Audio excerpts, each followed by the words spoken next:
During our visit to my distant in-laws, my mother-in-law arrived in her car to fetch us up at the station. Phil, my spouse, took the passenger seat before me.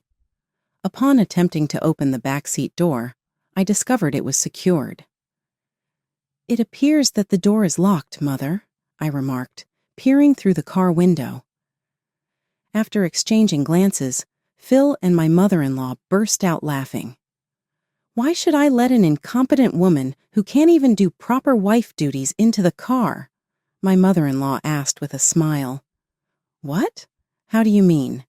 "Confused," I asked. "I didn't like you right away. You don't support Phil at all, and you put on your career woman's face," she shot back. I yelled, "Hey, open the door," but it was securely secured. "This should make you rethink things a little," Phil mockingly replied from the passenger seat. "Return home on foot in 3 hours. I was at my breaking point at that point. This parent-child pair is what kind? I will no longer follow you. It doesn't matter what occurs.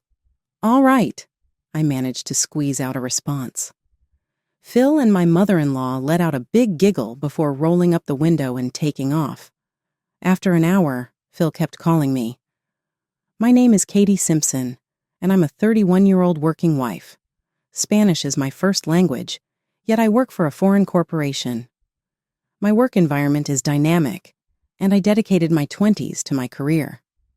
However, I soon recognized that my 30s were drawing near, and I started to get nervous about not having a relationship. I was apprehensive to apply to a marriage agency despite this. Rather, I would go to my preferred bar after work every day to unwind and reflect. The proprietor of the pub came up to me one day. "How are you, Katie? You appear to be unwell."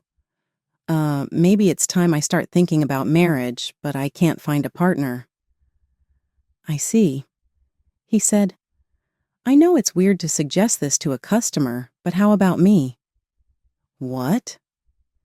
Phil, the proprietor of this tavern, eventually became my spouse. He had been running the pub for 2 years, and he was 5 years older than me. We were just owner and customer at first, but after a few dates, Phil's charm drew me in. He listened to my work stories, and I felt reassured that he understood my career. Phil always took good care of me, even when he was busy. A year into our relationship, he proposed to me, and I happily accepted. After that, my parents approved of the marriage, and we visited Phil's family. His family lived in the suburbs, a 3-hour walk from the nearest station. We headed to his parents' apartment in a rented car. Phil's father had already passed away, and his mother lived alone in the apartment. Suppressing my nerves, I greeted his mother, Diane, respectfully. "Nice to meet you. I'm Katie Simpson. I'm dating Phil," I said. But she stared at me and told Phil, "Phil, are you really marrying her?" "I thought you'd bring home someone cuter. She looks like she's got a cheeky face," she pointed out. I was shocked by her words.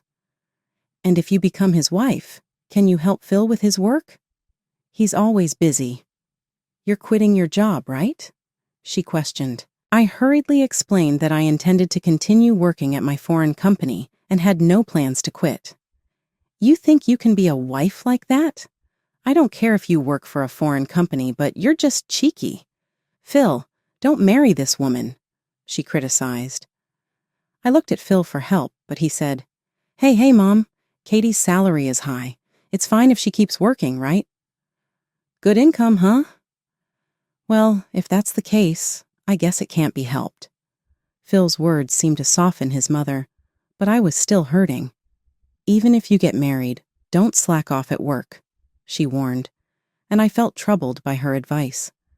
Though she approved of our marriage, her words made me anxious. But with our home and her place being 4 hours apart, I believed we'd have little contact with his strict mother. So I decided to marry Phil. Afterward, we rented a 3-room apartment near Phil's bar and began our newlywed life. However, Phil didn't help with any housework. He would come home after I had fallen into a deep sleep and sleep until noon. Even if I asked him to do some housework before leaving for work, He didn't help at all. Phil, you didn't do any chores again today. You used to live alone, so you should be able to handle basic housework. Shut up. Now that we're married, housework is the wife's job, right? Mom said the same thing. Don't neglect your wife duties. But you know how busy my job is, right?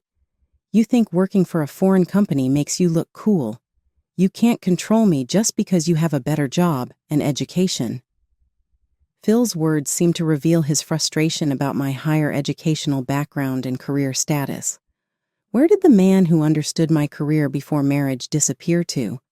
With my head in my hands, I had no choice but to shoulder all the housework. A few months after our marriage, I came home to a shocking sight. My mother-in-law had shown up and announced, "Mother, is something wrong?" "What? Didn't Phil tell you? I'll be staying here for the next 3 months to assess how well you do as a wife." "What? Phil, what is this about?" I looked at Phil, but he casually replied, Did I forget to mention it?" And so, living with my mother-in-law began, starting a painful chapter in my life. Every morning, only I would be woken up early to do housework under her watchful eye. "Fish for dinner? Are you treating me like an old lady?" Even when I prepared dinner, she would criticize it daily. Sometimes she would even throw away the food I had put so much effort into making. After working late, I'd return home to find my mother-in-law blocking the entrance. "What are you trying to prove by coming home this late? Don't forget, my son is the one making the money." Because of this, I had to listen to her constant nagging while she treated me like a servant. She often asked me for money. "Katie, I want to see a musical show. Could you give me the ticket money?" "That's quite a sudden request," I replied. "Come on, I'm in the big city, so you should let me have a little fun. Why are you being so stingy?" At times like this, Phil would chime in, "Come on, it's not a big deal. Just give her some money." At my wit's end, I argued back. "There's no way I can give you that kind of money. This is too much." It seemed this was the first time she had been opposed, and though she tried to say something back, I ignored her and locked myself in my room. In the end, Phil reluctantly gave her the money. She took it and left without hesitation. As time passed, the amount of money she asked for kept increasing. Naturally, we were covering all the household expenses. She would ask for money when it suited her, was always sarcastic, and made a mess of the house.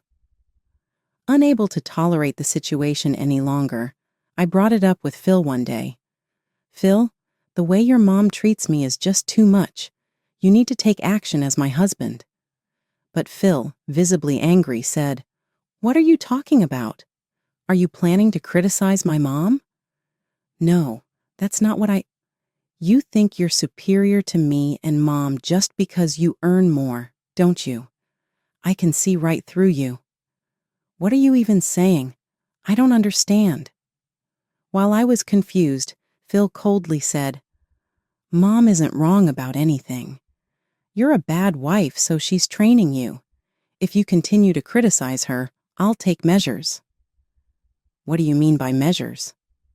At that moment, Phil took out a divorce form, already filled out, and slammed it on the table. "Phil, what? If you don't comply, I'll divorce you. A woman as unappealing as you will be left alone once you're not with me. And who's the one nobody wants around?" "You're ridiculous." When I countered, Phil was lost for words and left the room with a snort. I no longer felt any love for Phil. I couldn't forgive his behavior, but simple revenge wouldn't mean much, so I decided to wait for the right opportunity. After the promised 3 months, his mother finally left. Still, my relationship with Phil remained strained. He continued to refuse to help with the housework and only spoke to me harshly. I gradually grew to dislike speaking to Phil altogether. Time passed, and as Christmas approached, Phil decided on his own. "We're going to my parents' place for Christmas this year."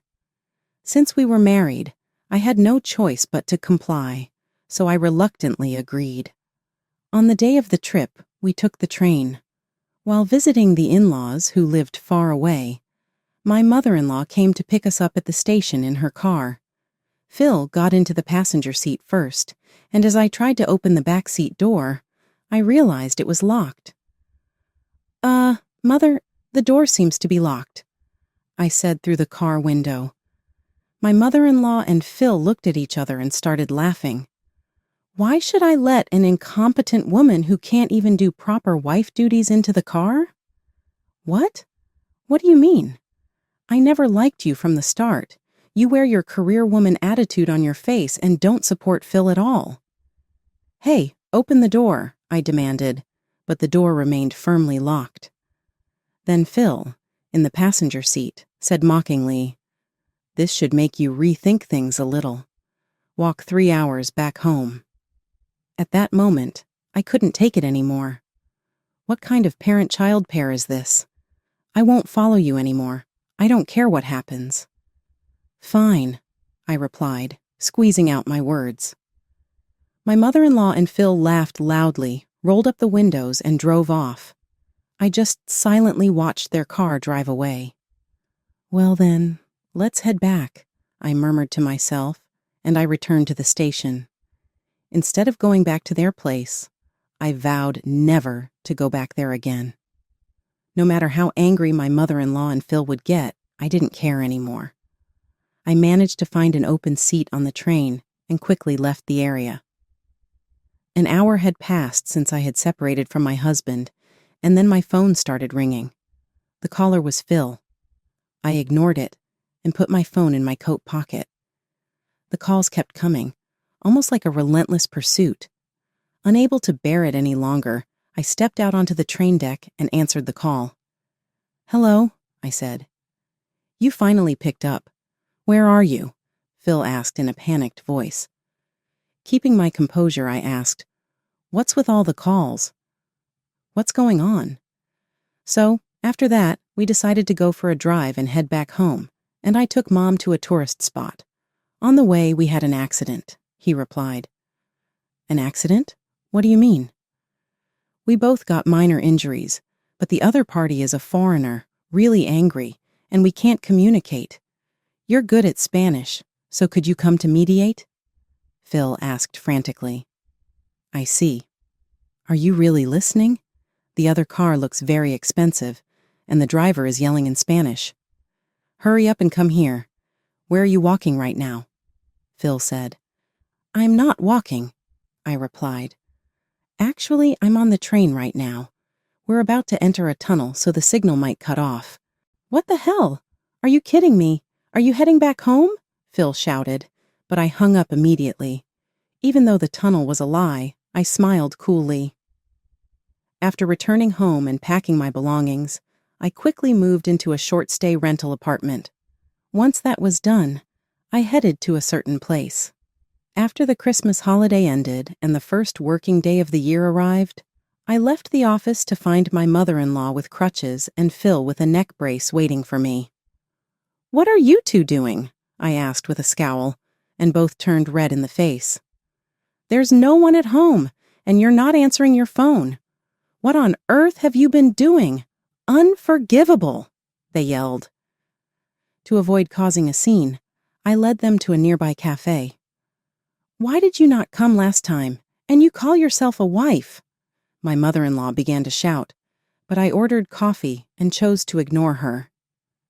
Phil couldn't hide his anger and said, "Because you didn't come back, we had all sorts of trouble afterward." The police came, and in the end, we had to speak directly to the other party. They're foreigners, and not being able to communicate was a problem. "Really?" I replied. "I'll overlook your attitude, so just go and talk to them quickly. They're calling again." With a pushy attitude, Phil handed me the phone. Reluctantly, I answered the call, had a brief conversation with the other party, and ended the call. Phil asked me, "So what did they say?" I calmly responded, "They were really angry. Apparently your mother ignored a red light and crashed into another car. The other party is a famous international celebrity demanding compensation for medical expenses and the total cost of the car, which is worth $300,000. What? Phil and his mother exclaimed in shock, their voices echoing in the room. They seemed speechless, unable to hide their surprise at the information. Well, can't you handle it with insurance? I lightly suggested, but my mother-in-law's face darkened immediately. Actually, we don't have insurance. I thought it was a waste of money, she muttered. Oh my, I said with a bitter smile, sensing the atmosphere change. Phil showed his anger toward me and said, "What's with that attitude? That's not how a wife should act. Quickly, talk to them and make sure there are no additional costs. If it goes to court, you'll be our interpreter." Then, my mother-in-law chimed in. "Yes, you're rich, so you should help out with this. It's only natural as a wife." I calmly responded, "I'm not a wife anymore." Phil looked surprised, but I proceeded to explain the facts matter-of-factly. When Phil presented the divorce form to pressure me, my heart had already gone cold. I swiftly went to the courthouse and filed the divorce papers. I had kept the form Phil used for leverage, just in case anything happened. "What? How could you do this on your own?" Phil exclaimed in shock. "How disrespectful," his mother accused. Both of them criticized me simultaneously, but I stood my ground and confidently stated, "I have nothing to do with you anymore. We're just strangers now. You can suffer paying the $300,000 or whatever, you horrible people." I walked away, leaving them fuming with anger. As for what happened afterward, I heard that both eventually made a full recovery from their injuries. Apparently, they weren't that seriously injured in the first place. My former mother-in-law's car was broken beyond repair due to the accident, and the famous foreign celebrity demanded an unimaginable amount in compensation. Phil's bar was never particularly successful, and his income alone was insufficient to support their household. With Phil's low income and his mother living unemployed in an apartment, they had no way to come up with the necessary funds and eventually had to go into debt. Phil moved back to his parents' home, and the two now lived together in a shabby apartment, working hard to repay their debt. Even after hearing these stories, I don't feel any sympathy for them. On the contrary, I even feel a sense of relief. Several years have passed since the divorce, and I've been living alone, focusing on my work. As a result, my stress has decreased, and my performance at work has improved, leading to a promotion. Recently, a sincere and reliable man I met through work formally asked to date me with marriage in mind. I intend to accept his proposal. From now on, I'll put myself first and pursue true happiness. That's it. You've been using the $500 I sent for living expenses for fun, haven't you? Jason shouted loudly as he returned home. Could he be lying even more, not satisfied with just exploiting me? As I heard his voice, anger welled up in my heart. Jason was a problem. He surely had no intention of listening to me. My love for Jason, who ignored my words and said things as he pleased, cooled rapidly. Do you have any intention of listening to me? I don't want to hear your excuses either. Return the money you spent immediately or divorce. Then it's divorce, I answered with a smile. Right after that, the front door opened. It seemed my son Kevin had come home. It's wrong to blame Mom, Kevin exclaimed. What? Are you defending this woman? Jason yelled. That's exactly why you both lost my trust. Seeing the person who appeared behind Kevin, we were surprised. Thanks to his support, I was able to divorce Jason, and by stopping the remittances, they will be put in a difficult situation. I, Tracy Manning, 37 years old, am a normal part-time office worker and a mother with a son, Kevin, who is in the midst of his rebellious phase. Kevin, ever since he was young, liked his studies and would voluntarily do his homework and prepare for lessons without my prompting. As he entered his rebellious phase, he gradually began to ignore me. However, he never used harsh words or violence. When he became a high school student, I felt this was normal. More difficult than my son were my husband Jason and my mother-in-law Diane. I met Jason in college, and we started dating due to his proactive approach. After graduating, Kevin was born, and we got married. How rude to have a shotgun wedding, my mother-in-law criticized. She loved Jason very much and probably thought I took him away. I endured her mistreatment. Sometimes it even endangered my pregnancy. At such times, my father-in-law Mel would save us, saying, "What are you doing?" My father-in-law is strict but kind-hearted, a benefactor who has supported us many times. I keep in touch with my father-in-law, but I keep my distance from my mother-in-law. Honestly, I don't want to get involved with her. Then one day, I got an unpleasant call from my mother-in-law. "Hey, could you increase the remittance a bit?" Actually, we were financially supporting her. Once, Jason suggested we live together. However, citing unresolved issues from the past mistreatment and Kevin's examination period, I refused. Then, Jason and his mother strongly criticized me. "Not wanting to live together is inappropriate for a wife," my mother-in-law said, always dwelling on the past. Jason also said, "Wait, does living together mean I have to change my desired school?" Kevin changed the situation with those words. Kevin, as the heir, was pampered by my mother-in-law. "If I don't go to that school, my future will be jeopardized. Do you intend to hinder my dreams? If so, I'll never forgive you," Kevin declared. Because of Kevin's words, my mother-in-law had nothing to say. Jason also silently looked at his mother. It was also helpful that my father-in-law was on our side. "If you don't value your family, you might lose your job," he warned Jason. My father-in-law runs the company where I work part-time. Jason is the nominal successor, but his lack of work skills is well known. Even I, a part-timer, hear about Jason's incompetence. It's that famous. I think his current position is due to my father-in-law's mercy. Understanding this, Jason stopped mentioning living together. Given this background, we decided to provide financial support instead of living together. I didn't feel the need to provide support, but Jason begged, "Please, let me at least do this for my parents." So, I accepted it. Jason is lazy, so in reality, I am the one sending the $500 he gave me directly to my mother-in-law. I don't think there's a need for financial support, considering my husband's income, but it's for Jason's peace of mind. "It's for my husband. Just send it quickly without complaints," my mother-in-law insisted over the phone. Arguing would only make my mother-in-law angrier. Until now, Kevin and my father-in-law have been supportive, but now Kevin is in his adolescence, and my father-in-law is busy with an important project. It's hard to ask for help.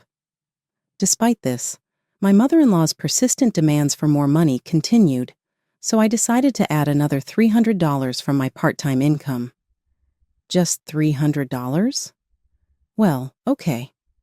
I've increased the amount, so please don't make unnecessary contact anymore. I firmly warned my cheerful mother-in-law. Keeping distance from her was best, but I couldn't forget my father-in-law's kindness. I planned to endure until Kevin became independent. I'm back. Welcome back. After that, I planned to talk to Jason, who had just returned home, about the increased financial support. But Jason avoided even looking at me. Irritated by him, I still tried to have an important conversation. "I want to talk a little." "Enough, I'm tired. I'm going to take a bath," he said, and headed straight to the bathroom. Picking up the socks and tie Jason left strewn about, I sighed. "What's wrong?" A voice came from behind. I turned around in surprise to see Kevin, also looking surprised. That startled me, Kevin. It had been a while since he spoke to me, so I was surprised.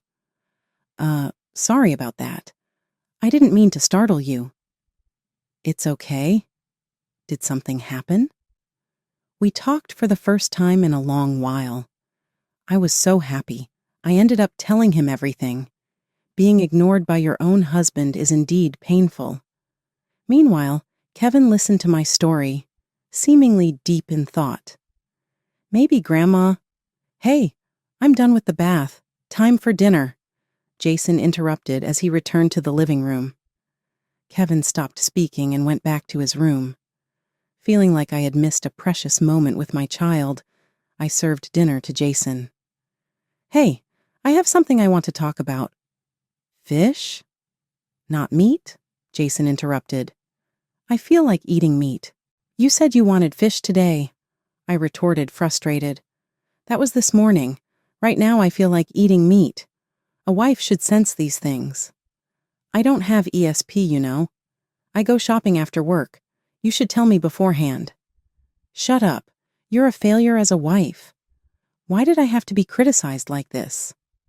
When I argued back, Jason became more dissatisfied, leading to a marital argument. I couldn't bring up the topic of financial support. At that time, I didn't realize that Kevin was recording us with his smartphone. Father-in-law is really a good person, I muttered to myself, alone in the living room. To be honest, I had to express it out loud to cope with the stress.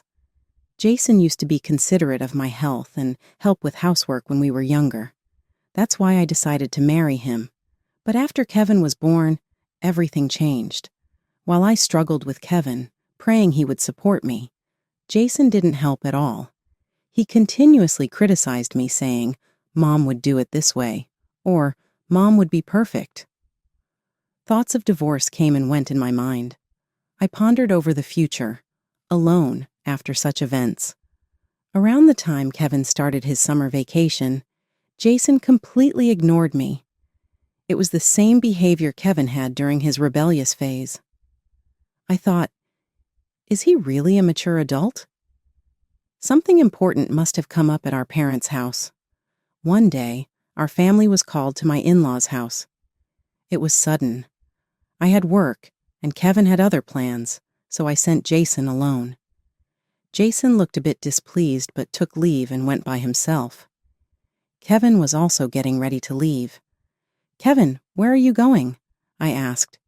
Friends. Yeah, that's right. Okay, take care. Don't be too late. Kevin and I left the house separately. While at work, I heard that Jason's absence increased work efficiency, and I unconsciously smiled.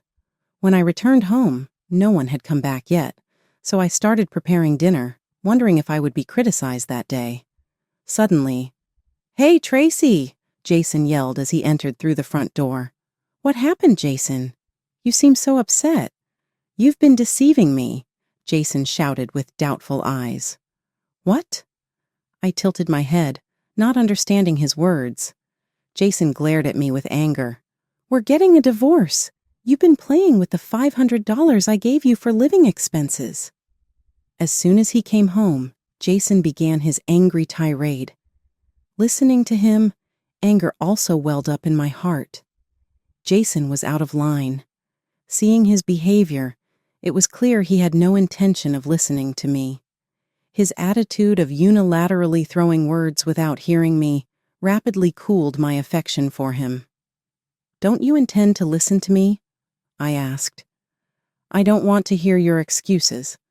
Either return the money you spent immediately, or divorce. Then divorce it is, I spoke with a gentle smile. Just then, the front door opened. It seemed Kevin had come home. It's wrong to blame Mom, Kevin said. What? You're defending this woman? Jason retorted. She has to. That's exactly why you have lost our trust. We were surprised by the person who appeared behind Kevin. Father? Dad? Why are you here with Kevin? There stood my father-in-law, filled with indignation. What are you doing? He asked. Explain quickly. my father-in-law demanded in a stern tone. Jason immediately stumbled over his words. My father-in-law gazed at him sternly, while Kevin took out his smartphone. I recorded all of Dad's behavior towards Mom, including our recent conversation. This will show everyone that Dad is wrong. What? Jason looked utterly shocked. I won't allow you to make Mom the villain, and if you try to hurt her, I'm prepared to take you down, Dad. Kevin is athletic and well-built, while Jason has recently started to develop a belly, typical of a middle-aged man. The difference in strength was clear. You're defying your father? Jason asked. What kind of father are you talking about? A father who follows grandmother's every word and ignores Mom's opinions? Even when I ignored her, Mom was always sincere towards me. But what you're doing as a father is making Mom suffer. Jason remained silent at Kevin's calm words. Children grow up before you know it. Despite the situation, I was sincerely happy that Kevin was protecting me. Jason, remember what I said earlier about what happens to a man who doesn't value his family? My father-in-law said. Jason's face turned pale, a natural reaction. It was as if my father-in-law was about to fire him. Mom, here. Kevin handed me something. It was a divorce form. What? I was shocked. Why did Kevin have this? I never expected such preparations. You don't have to worry about me. Encouraged by Kevin's words. I quickly filled in my part and handed it to Jason without hesitation. Jason signed the divorce form and then looked at me, surprised. What? Are you sure? Sure. Won't you be in trouble if we get divorced? I'll manage. It's easier than living with you and dealing with your mother. But you have no choice but to sign the divorce form. Sign it now. Jason hesitated slightly, but under my father-in-law's stern gaze, he signed the divorce documents, looking dejected. Kevin, pack up. We're going to my parents' house. Got it. After that, we quickly packed our things and headed to my parents' house. Sent off by my father-in-law, Jason, who tried to follow us, was glared at by Kevin and my father-in-law, stopping him in his tracks. We decided to stop by City Hall on the way to submit the divorce form. I'm truly glad Kevin and my father-in-law came back together. They made it possible for me to divorce Jason smoothly. What about the financial support? Of course, I'm stopping it. Stopping the financial support would definitely change their situation. Upon arriving at my parents' house, they welcomed us warmly despite the sudden visit. After ensuring we were okay, my father-in-law went home. Hey, Kevin, why were you with Grandpa? Choosing a calm moment, I asked Kevin. Actually, I had a meeting planned with Grandpa today. It turned out his plan for the day was to talk with my father-in-law. Kevin had told my father-in-law about the financial support and Jason's daily behavior. After hearing about it from me, they had made plans to meet to discuss future strategies. It turned out that my father-in-law didn't know the details of the financial support. Come to think of it, my father-in-law was absent when the financial support was decided. The topic of financial support came up after my father-in-law had left the room. The subsequent arrangements were made over the phone with my mother-in-law. I would tell my husband, and my husband understands, she said. But maybe that was a mistake. When Kevin told my father-in-law about the situation, he seemed to be trembling with anger. Diane should have sufficient funds from me. What is she spending the money on? As a result, my father-in-law apparently conducted an investigation into my mother-in-law's activities. What became clear was my mother-in-law's wasteful spending habits. She had been using the financial support we sent for extensive shopping. During my mother-in-law's absence, a search of the storage revealed countless branded items and jewelry. Moreover, it seemed she had been giving lavish gifts to attractive young men in the neighborhood. The men showed no interest in my mother-in-law, and I wouldn't seriously date a man much older than me either. The rejected gifts were left unopened in storage because she couldn't deal with them, and my father-in-law disposed of them. Grandpa's divorcing Grandma. He was furious about her irresponsibility. I can imagine my father-in-law decided to divorce my mother-in-law, and after seeing Jason's actions on Kevin's phone, he was further enraged. He returned with Kevin to encourage me to divorce Jason too. After deciding to get divorced himself, they encountered the scene of me being criticized and immediately urged for the divorce papers to be signed. After hearing me declare I wanted a divorce, they prepared everything so quickly. "Exactly," Kevin said. "This is from Grandpa." He handed me a brochure about a property.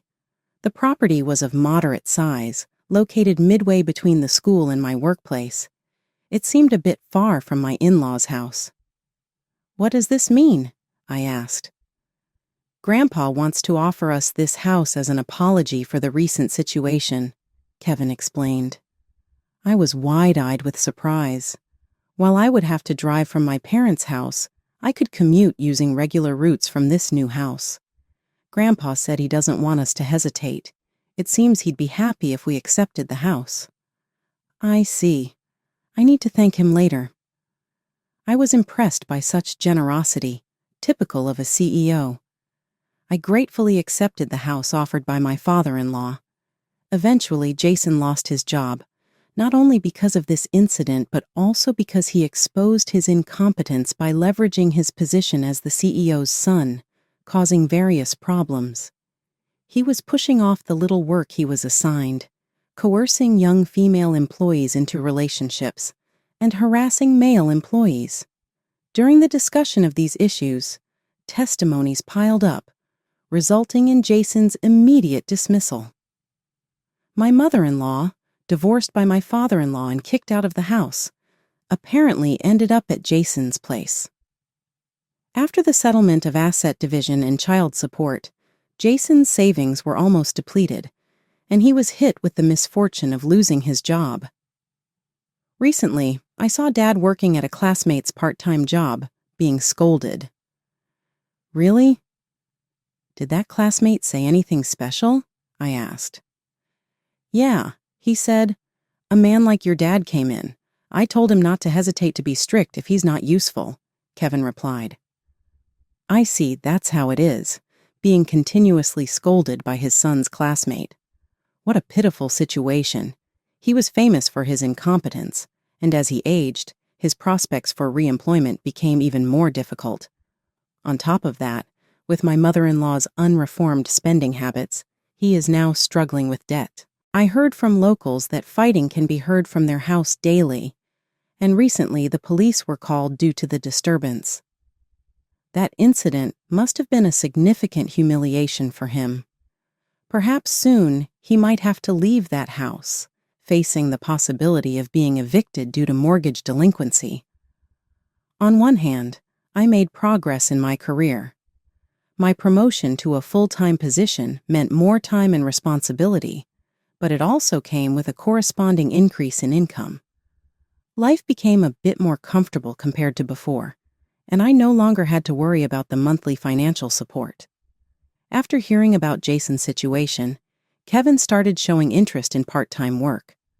Now he buys what he wants with his own earnings, freeing us a bit from the strict budget we used to have. His growth and independence are a great relief to me. Unlike my mother-in-law, who had a habit of wasteful spending, we continue to live frugally, eliminating worries about the future.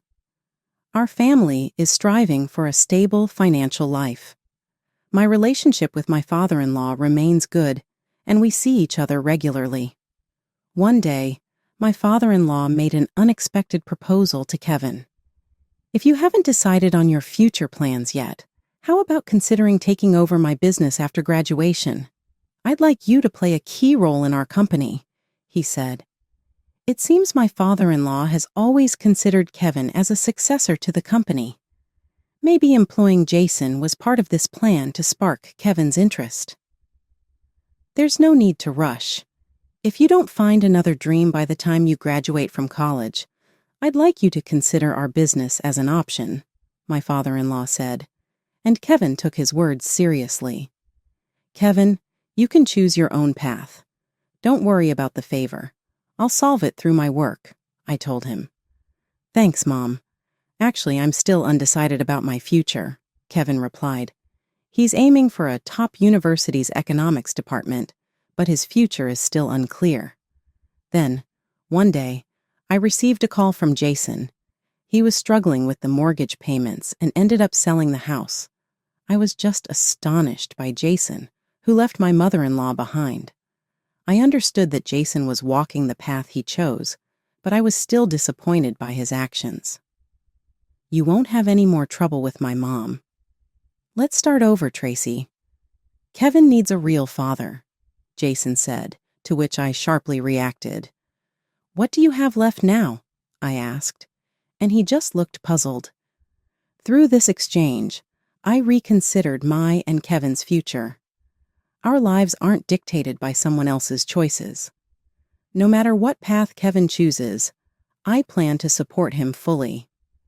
While my father-in-law's offer is appreciated, I want Kevin to choose his future on his own terms. I hope his university studies will bring new possibilities to his life and shape his dreams and aspirations. We will continue to move forward step by step, overcoming difficulties along with my son's growth. I may have also started a new journey. You have no job, no property, no home. Kevin and I have no feelings left for you. You even abandoned your mother, the only one you had left. What do you have now? I asked Jason. He was silent in response to my question. I was honestly disappointed with him for choosing his mother over me and then ultimately abandoning her. The Jason I once loved seems to no longer exist. But if I return to you, Tracy, you no longer have a place with us. I don't want you to contact us ever again. I hung up the phone and set it to block his calls. Later, Jason went to my parents' house, but my father especially had harsh words for him, and my father-in-law took him away. He was then assigned to a construction site far away, surrounded by burly men at work. It seems unlikely he'll interfere with us again. Meanwhile, my mother-in-law, abandoned by Jason, lost her place and was rumored to be seen under a bridge, but that is no longer my concern. I'll be late coming home today because of my part-time job. Okay, thanks for letting me know, I said. That's my line. Thank you, really. Since then, Kevin has emerged from his rebellious phase and engages in proper conversations with me. Through recent events, I've come to understand Kevin's feelings better. To respond to those feelings, I've been expressing my gratitude and apologies directly. Thanks to his response, our parent-child relationship has become closer. Jason's departure ironically made us closer as a family. I spent the day with Kevin, thankful for this and smiling. My relationship with my father-in-law remains unchanged. I may want him as a successor, but I just want to see my dear daughter and grandson, he says, caring for us. My father-in-law was overjoyed when my parents and I recently took a trip. I want to keep up our positive friendship.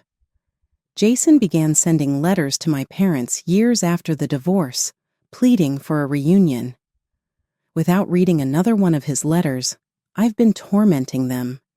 It appears that he is still going strong. He ought to understand that the true route to happiness is surrendering. Given that he is left with nothing, he most likely wants to get back something. Let's get dinner tonight quickly. Kevin, a recent college graduate, is heading into his first day of work as the company's successor. The staff here has faith in him. He even heard from the office workers during his internship as a student that they thought he was a promising new hire. I'm pleased with my son. Mom, this is actually something I wanted to give you. What's that? He handed me a lovely box with a sophisticated pen, and I inquired. I used the money I've been saving to get this. You enabled me to put in a lot of work. I started crying. I want to be there for Kevin so he can always smile in the morning, and I want us to continue living a close-knit, quiet life. I'll take care to avoid coming across as pushy or like someone we used to know.